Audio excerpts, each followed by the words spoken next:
need some guiding principles for training. There's a list of 7 principles of training. They're very important. The first one is the body reacts to stress. You stress the body, it will react. You know, if you make your heart beat faster, it will get stronger. That's how it reacts. Everything that you stress reacts against that stress. Specificity is a very important principle of training. In other words, what you stress is what benefits. You know, you don't play ping pong and become a better diver. Or you don't bowl to become a better swimmer. No, you swim to become a better swimmer. And you run to become a better runner. You got to stress the things that you want to improve. So it's specific. The benefit you get depends on the type of stress. Oh, you want to run faster? You run faster. You train faster. That's speed stress. You want to become better endurance? You do endurance training. That's an endurance stress. It stresses a different system in your body. So it depends on what you want to stress, and you get the benefit of that. I'll skip down here to ease of maintenance, because that's a stress, or that's a specificity or principle of training that says it's easier to maintain a level of fitness than it is to get it in the first place. And that's logical. I mean, come on. Once let's say you've been spending years trying to break 5 minutes in the mile and you finally do it, then that's not a big problem anymore. Part of it's mental, because you've done it, you know you can do it again, and you probably don't have to train as hard. In fact, we taper for big races with the idea we'll run faster by tapering. Why does that work? Well, you rested a little bit. Give yourself a break. How about the rate of achievement? I'll show you a picture of that. Here's how you achieve fitness.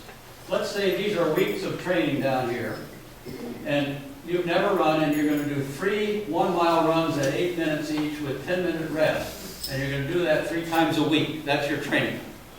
Okay? You're going to run a mile in 8 minutes, rest 10 minutes, run a second one in 8, test rest 10, run a third one in 8, and do that 3 times a week. And here's where you're starting off. You've never trained, so your level of fitness here's death. You're just a little bit above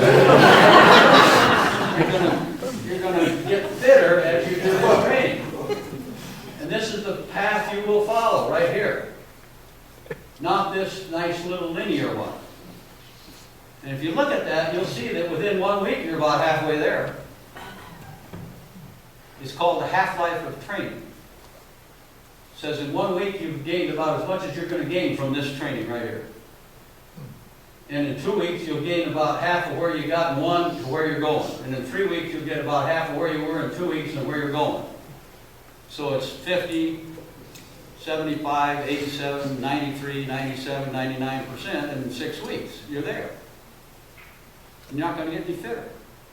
Now, you might, that's a little misleading, you might get a little fitter by continuing that beyond 6 weeks, because maybe you're starting to lose a little unnecessary fat or a little, you know, not needed body fluids or tissues.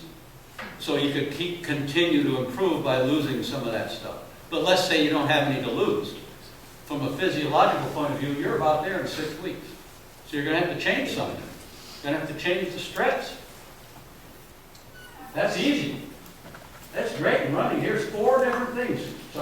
4 different things you can change. What's that? You can change the amount of work, which is 3 miles. Yeah. You make it 4. We'll start doing 4 of these in 8 minutes with 10 minute trips.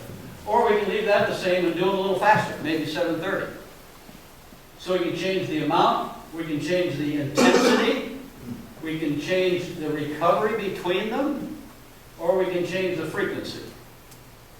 And if you make any of those more demanding, you will increase your fitness level because you're increasing the stress. So let's look at what happens next. Let's say you're at this level of fitness, you start training, you go up to this level, you make it harder, you go up to this level, you make it harder, and then you don't get any better. Well, that's another principle of training. Everyone has limits. And I'm not saying you ever reach your absolute limit, but you certainly have seasonal limits, particularly students in college. I've had students on my team who had 1 semester, an 8 o'clock class every day, and they went to 2 in the afternoon, and then on 2 days a week they had a 2 to 5 lab. Well, that's a very different schedule, and the very next semester, they might not have a class till 10 in the morning, and they're done at 2, and they don't have any labs. They got a whole lot more free time to train now than they did then, and you have that even if you're not in school. You have jobs. Sometimes your available time is much better than other times. The stress in your life is a lot different. And so those things limit how much benefit you can get out of your training. And if you happen to train harder here and not get better, you've increased the training and you didn't get any better, or maybe you got worse, I'd back off and do this much training. What you're supposed to do when you train, I think, is get maximum benefit out of the least possible work. Not maximum benefit out of the most possible work. If I could guarantee if you ran 40 miles a week, you would run a 5-minute mile, but if you doubled that to 80 miles a week, you could also run a 5-minute mile. Well, why would you want to run 80? Do it with 40. Do the maximum benefit from the least possible work. And this happens all the time. People increase their training, they don't get better, and they assume they haven't increased it enough. Instead of thinking, well, maybe I better back off a little bit. It's a very interesting concept. This is 2 more principles of training. One is called the principle of diminishing return. And that says that as you train harder, you get fitter. Here's reaching 100% of your absolute potential up here. And that's how you reach it. I would be willing to almost say that running about 20 miles a week will benefit you about half as much as you'll ever get, no matter how much hard training you want to do. In other words, the fitter you are, the less benefit you get by training harder. Because you're in a plateau here, eventually. The principle of diminishing return. I mean, just imagine, how hard you're going to have to train if you're a 2:04 marathoner and you want to be a 2:03 marathoner. That's going to take a lot of training to go 1 minute faster. How much training is it going to take to go from 4-hour marathoner to a 3-hour, 50-minute marathoner? Not much. So the worse shape you're in, the more benefit you get out of not training hard. And whenever you're hurt or sick, keep that in mind. If you've missed 2 weeks because of an illness or an injury, don't come back assuming I have to double my training to regain what I had. No, you're out of shape, you're in terrible shape. You hardly have to train at all to get better.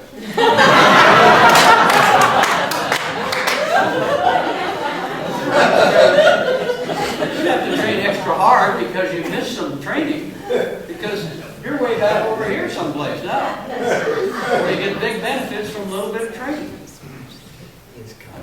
Too many people hurt themselves. And then there's another thing down here called the accelerating setback principle that says when you're not training very hard, not too many things go wrong. And you train a little harder, not too many things go wrong. And then at some point you start training harder and the chance of something going wrong goes up like that. And it might be mental, that you just lose an interest in it, or it might be physical, that you're getting an injury from training too much. So to me, the ideal place to train is in this window here. Not too many problems, big benefits. Now, it might not be absolute benefits, and really elite people have to venture out into this harder training, but they don't stay out there very long. They might try it for a little while and then back off again, where they know they can stay healthy. And that's not easy for everybody to say. I can't say what this is. For some people, this zone of training might be 120 miles a week. For somebody else, it might be 30 miles a week. So you have to figure that out. You and the coach together have to figure out, what can I handle? How much more can I do and benefit from it? Oh, there's the final ingredient of success.